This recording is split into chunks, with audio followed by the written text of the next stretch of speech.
The bye week came at a good time. One, just separating the non-conference play to conference play, so it's really good for us to regroup and make those two different seasons. Learned a lot about our team in the first 4 weeks, and learned that we got to continue to keep getting better and closing the gap. And again, no matter where you're at, you got to get better and close the gap. I think one spot that we look at is our turnover ratio. We're -9 right now, and it doesn't matter who you're playing, where you're playing, when you're playing. If you're turning the ball over and not creating turnovers, you're in for a long day in a long non-conference season. And so that's one thing that we spent some time this last week emphasizing. Not that we hadn't in previous weeks, but we really want to commit to getting better with taking the ball away and our ball security offensively. But it was a good week. We changed up the pace a little bit on our guys and had good energy, got some good fundamental work done, also got a chance to get out and recruit, and I think guys got a chance to heal. And so we're super excited about getting into MAC conference play now and open up at Akron, a team that we saw beat Pitt at Pitt this week, and we know that they're a very, very good football team, and it's going to take our best effort on Saturday, but we're excited about it. You guys were banged up kind of going into the bye week. Can you talk about some, and I saw Wiley's still not listed and Creel's out. Where are guys at injury-wise that were kind of banged up after the Michigan State game? Yeah, I mean, they've been treated all the way through, throughout the bye week and throughout this weekend. We're going to get outside a little bit today, just a little bit, and then we'll resume with our normal practice on Tuesday. And so that's really the day. They still have today and half a day tomorrow, to be assessed and to see at what percent they're going to be. We're hopeful at this point, but nothing's been made concrete yet. And then, but Hercom's listed at start, and he's back. He's healthy. That was nothing serious from the Michigan State game.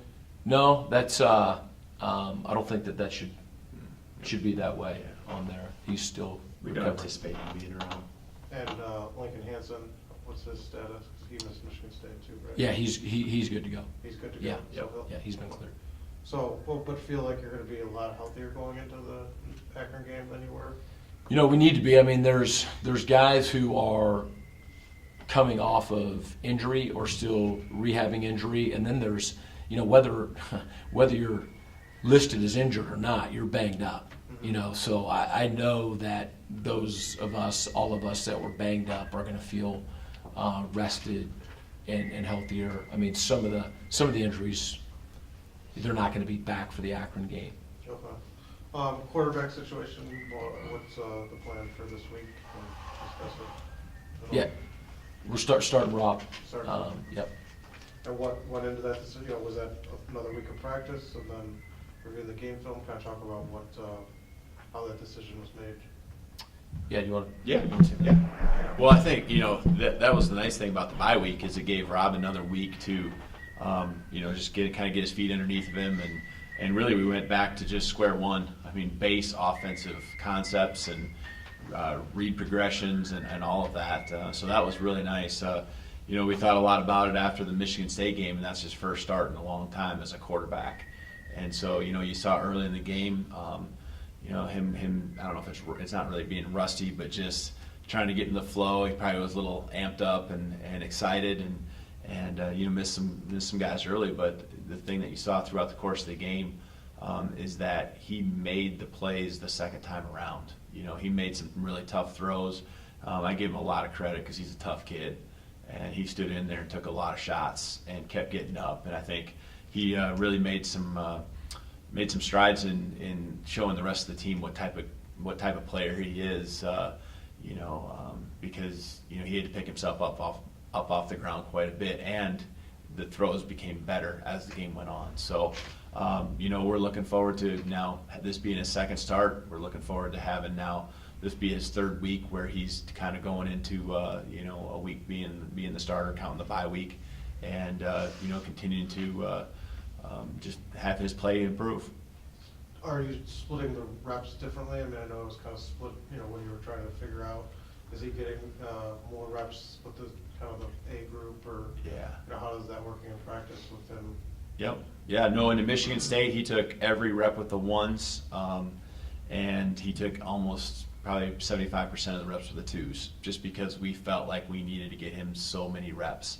And, last week he took all the reps with the ones, and this week he'll take all the reps with the ones, and then he'll probably take some more reps with the twos. Just trying to get him pushed along as quick as we can. And, with him, would you try to change, I mean, you said back to basics or square one, but do you simplify the passing game at all? I mean, are you changing your approach at all, or now that he's had more reps, you don't have to? How are you balancing that with the offense? Yeah, the thing is, it's probably not known, but he missed a lot of fall camp. He probably didn't practice half the practices of camp for different reasons. And, we get to the point now where he's this is really only his second time to learn these concepts and really dive into, all the different elements that go into the read progressions that he should have. And, I think even just protection checks and all that kind of stuff is stuff that we're just going back to square one and making sure he's good with, and he's a sharp kid. He's figuring it out. And, I think then there's the other factor of just, knowing your guys around you and what they're comfortable doing and how to utilize the talents that they have. And then with Rob, balancing that he's a senior, does that factor into the decision at all? Like, that he won't be able to, you can build around him this year, but, that's it. Does that come into the decision making at all? No, I think we're just playing the best quarterback that we feel gives us a chance to win the game each and every week. And that's been the case, I think, with, we've started 3 different guys, and I think that's been the case with those guys, is they all bring a little something different to the table, and we've tried to give each of them a chance to show what they have, and right now we're at the point where we like Rob's toughness. I think he's gives us a threat to both run and pass, which we need right now, and he's just he's progressing. He's come along and in the position now where we feel he can step out there and win a football game for us. And is Brogan back healthy, or is he going to be able to dress, or he's out? Or? Yeah, he'll be out. Is it an extended period of time, or? Yeah, we're expecting that. What is the injury, or can you say what? I don't know what we're supposed to. Yeah, I just know that it's going to be could be several weeks. Several weeks for the injury. Yeah. Okay. So then Reginald will be the backup, but going forward. Yep. Anything else about the lines kind of shuffled? Just with injuries, where do you feel the line's at right now? Yeah, we did. I mean, and all of a sudden when Hercom went out in the Michigan State game, I mean, I think it was probably the 4th or 5th play of the game. All of a sudden it's Dwayne Brown's in there and hasn't taken a lot of reps with those guys around him. So, I think we're slowly, with Lincoln coming back, we're excited about that. He just brings stability to the right side there, and just a leadership. I mean, he's a captain, and all that. So we're excited to have him back, and in time, we just continue to evaluate Wiley, and he'll be a big addition too when he returns. So do you think the biggest thing there is just getting everybody back healthy? Yeah. I mean, going into the season, we felt like that was the strength of our team. Our offense anyway was the offensive line, and I mean, really we played most of the game with 3 of the main starters last week being out. So getting those guys back will be something we're very excited about. Over the course of time. One game was probably tough to evaluate just because of the way the game went against Michigan State. Any thoughts about how you're going to approach it this week?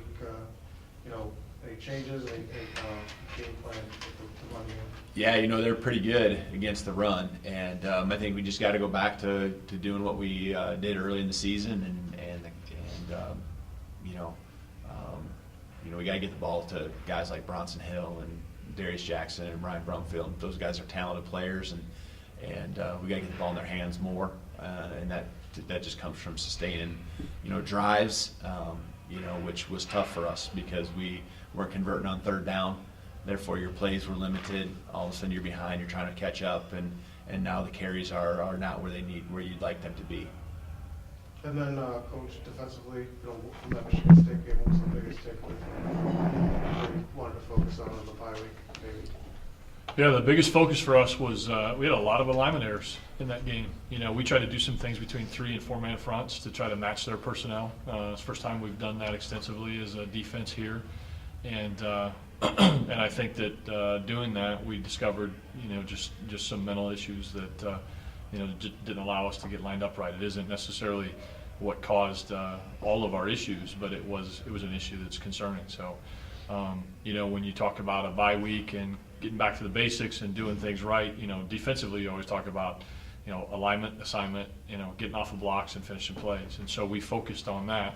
But we've got to also grow mentally to be able to manage those situations. So we can match personnel. You know, when a team gives us a scenario that calls for a 4-man front, we've got to be able to do that and align the right way. When you've got somebody as versatile as Pat O'Connell, you put him in any one of those different positions, which means the guys around him have got to be able to adjust and align, you know, in maybe 2 different positions in 2 different fronts. And we want to get to that because we've proven that we can be successful when we do that right. You've done some shuffling in the secondary. Where do you know, and I saw you kind of put Pudge at linebacker or try to use him there. What's the kind of you know, shuffling going on? What are you trying to hope to Yeah.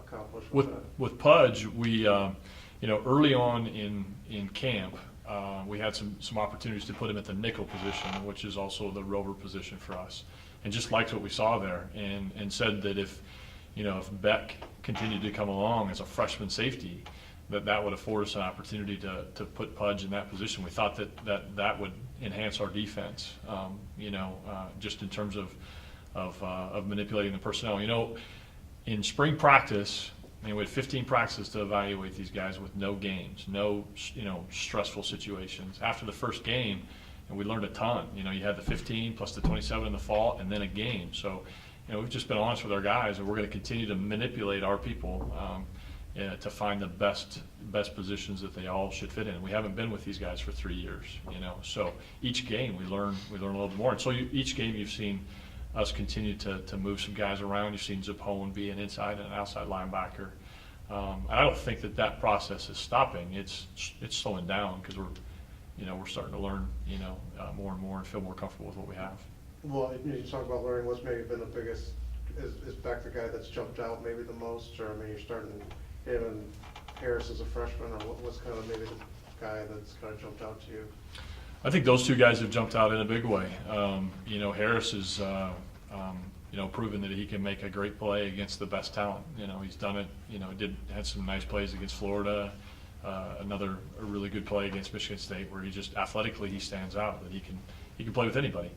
And then Jason Beck is a freshman playing on the back end. You've got to have some football aptitude to do that. You've got to make calls. You've got to make adjustments. You've got to communicate.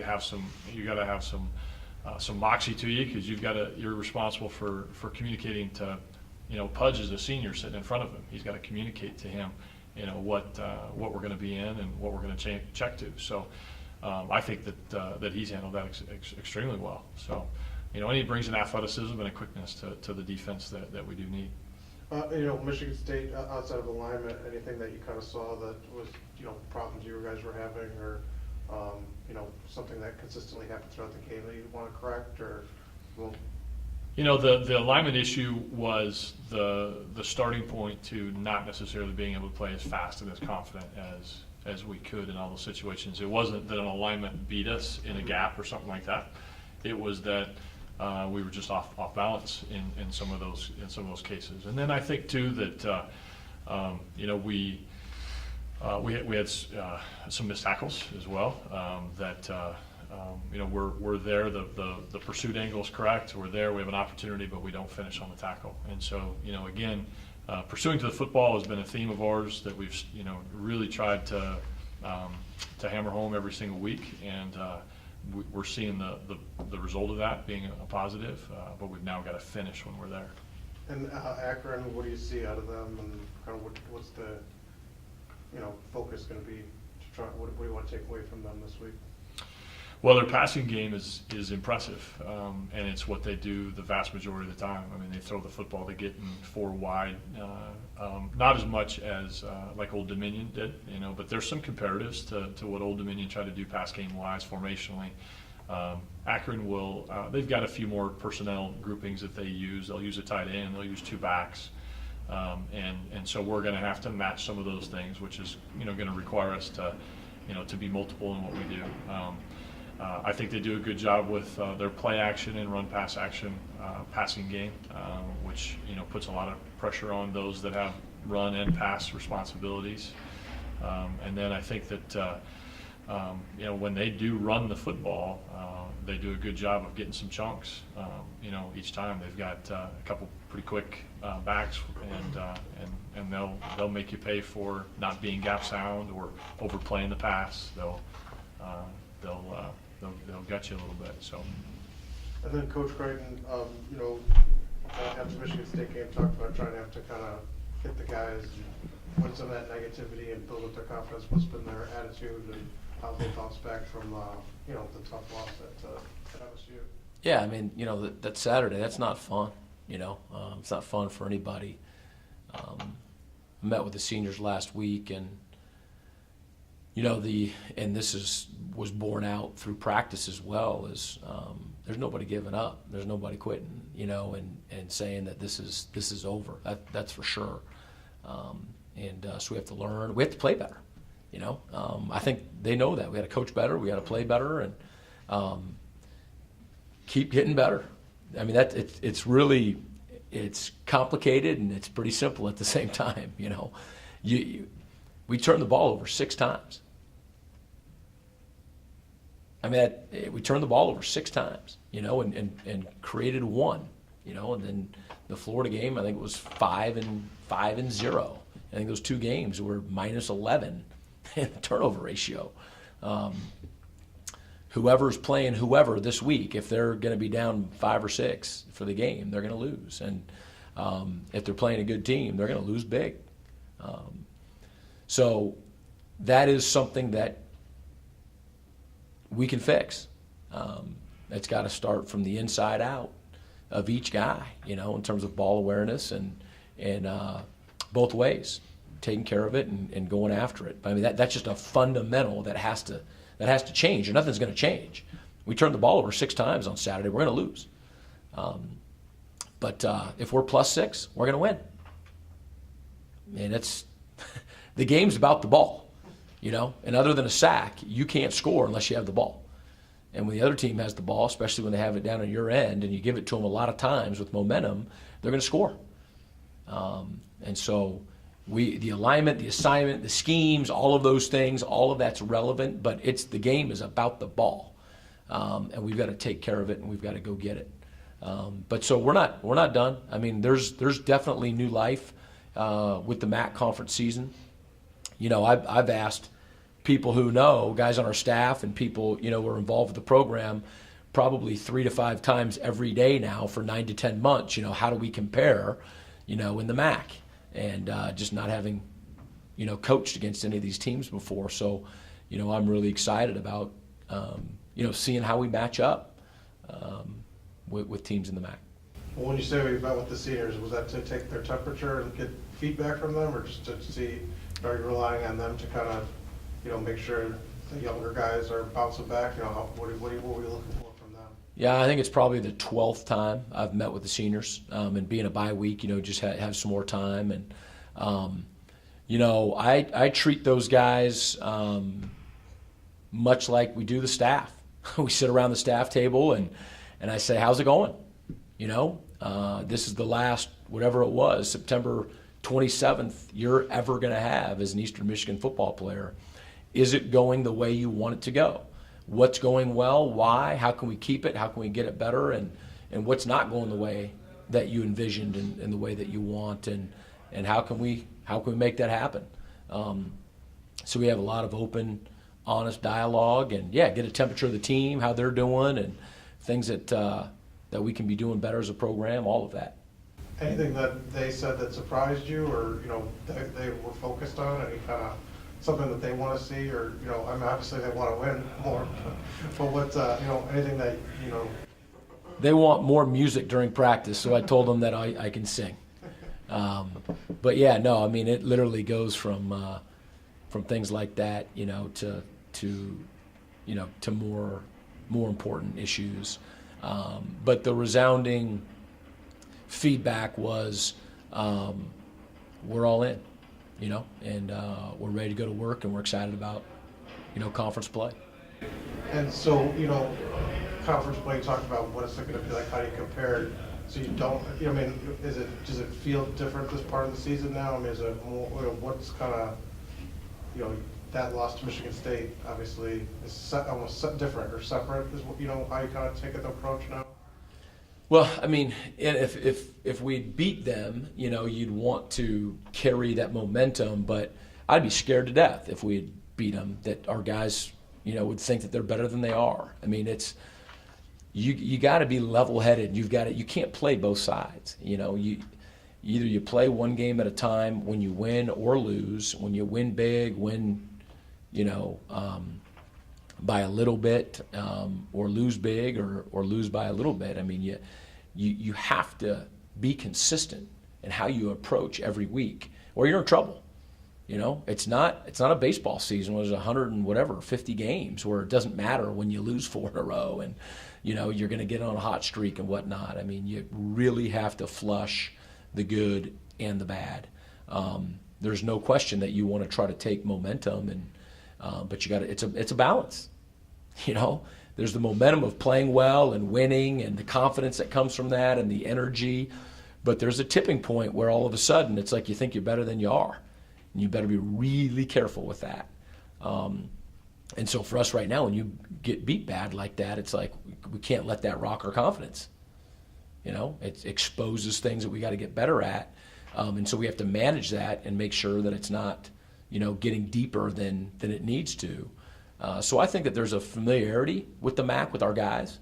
You know, that even though we haven't played Akron, I don't think in the last couple of years, I mean, I think they feel as though that they can compete, you know, with the teams in our league, and that's a good feeling, but not -5 in the turnover ratio. Thanks. My one question is, you look at the stats, and you're the #1 team in conference in fewest penalties and penalty yardage. I know that's not a huge category, but you look at it, and that's got to help that you're not giving away extra yards to some degree, correct? Sure, yeah. I mean, hopefully, you know, that's one shade of discipline, but that you know, I think if you average less than 5 and 50 yards a game, you're in pretty good shape. But I would rather trade that in for being #1 in the league in turnover ratio. And then my other question would be, 14 guys on the roster from, of course, the state of Ohio, and certainly a bed that you guys are going to heavily recruit from. Do you think it means a lot more for certain guys to be able to go back home? There's a lot of guys from the Cleveland area, and will that maybe help them inspire to play a little better closer to home, you think? Yeah, no, that's a good question. I mean, I think anytime that you're playing in a place that's close to your home, especially if, you know, it's a few hours away and you don't always get back, I mean, I think that there's some excitement to that. You know, again, what you do during the week, what you do the day before the game, what you do game day, in preparation, mentally, physically, all of that matters big time. And then there's 2 o'clock Eastern Standard Time when the ball's getting kicked off. And at that point, whether you live 10 minutes from there or whether you know it took a 4-hour plane ride to get there, you have to be mentally, physically, and emotionally at your best and locked in and ready to pour out your heart and soul. And motivation is a funny thing, you know, because I mean you could have the best week of practice and everything, and your favorite songs on the iPod at the right time and all of that. But if you're a yard off sides on the kickoff, you know, you're bringing it back, you know, or you're putting another 5 yards on the end of the return, And so those things do bring, I think, being in the MAC for the 14 guys from Ohio. I mean, I'm sure there's some extra excitement, but they got to get lined up right.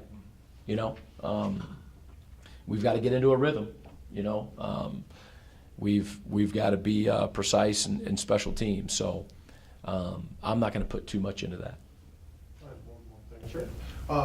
I don't know if you had a chance to see it, but with Michigan and the injury situation that they went through with the player, kind of with Shane Morris not coming off the field and going back on, what are your guys' procedures when it comes to player injuries to communicate somebody needs to come off? It kind of reminded me of Rob with that hit he took and he came off and you guys evaluated. Kind of what's the procedure you guys rely on to try to, you know, somebody takes a big hit like that, you know, how do you kind of, you know, evaluate it and kind of go from there? We don't. That's the trainer's job, you know, the docs and the trainers. And when I say we don't, you know, if a trainer, like in practice, anytime that we suspect potential head injury, we are going to call the trainer over. So we evaluate and saying, hey, look, that was a hit that needs to be out. But that's the extent of our evaluation. I mean, we have medical staff that handle all that, and we do what they say. But if a guy takes a big hit, whether it's to his head or leg, and you think that he needs to, that's where you guys come in and say he needs to come off, and then the trainer handles it? I mean, is that kind of your guys' will, you know, you see something or... If we see something, I mean, guys take big hits all the time. Yeah. But I mean, you know, if they're popping up, but if a guy is woozy or stumbling or something like that, I mean, we're going to make sure that the medical staff, you know, checks him out and make sure that things are okay. Mm-hmm. Yeah. So like when Rob came off, like he goes right to the trainer, and then once he's cleared, he can go back in. You know, when he took the hit, kind of the high hit. Yeah, he had a bloody mouth, you know, so he needed to get it. I don't know if he got it stitched up or if he just got it tended to or whatever. But yeah, I mean, we're always a lot of that is just communicating with the guys, and you know, if when they're communicating with us, we suspect that something's not right, we're going to get the training staff involved. But yeah, I mean, we need our medical staff to do the evaluations. And do you encourage players to be honest about it too? Absolutely. Because it's tough balance. You know, players want to be tough, but Right. at the same time, you know, I know, you know, player safety is obviously number one. So, if the message to them, like, be honest, you know, even if you have to miss a player or two, you know. Absolutely, and you know, the head is the one that's, you know, so difficult. You know, if a guy's shoulder pops out, you know, he's going to say, my shoulder popped out. You know, if he, you know, rolls an ankle, he rolls an ankle, and I mean, sometimes they can walk that off, and I mean, you're going to have to rely on what they tell you to some degree, and then if he's telling you he can handle it and he can't, then you got to pull him out and get it worked on. You know, when it's the head, you know, they're not running on their head, they're not throwing with their head, you know, and you do have to rely a little bit on what they're telling you, because you can't always, there's so many different kinds of symptoms, and so we go through training in the preseason as a staff and with the team on that, and tell the guys that we want them to be honest with that. And what to look for too, is that part of that? Yeah, it's you know, the medical world merging with the football world has done a much better job with education of head injuries. You guys have been pretty clean this year for concussion wise. I mean, knock on wood, I guess, but have you guys had too many or any games so far? You know, any or too many, but we've had a couple. Just a couple though. Yeah. But I mean, you know. Trey? Thank you. All right, thanks a lot.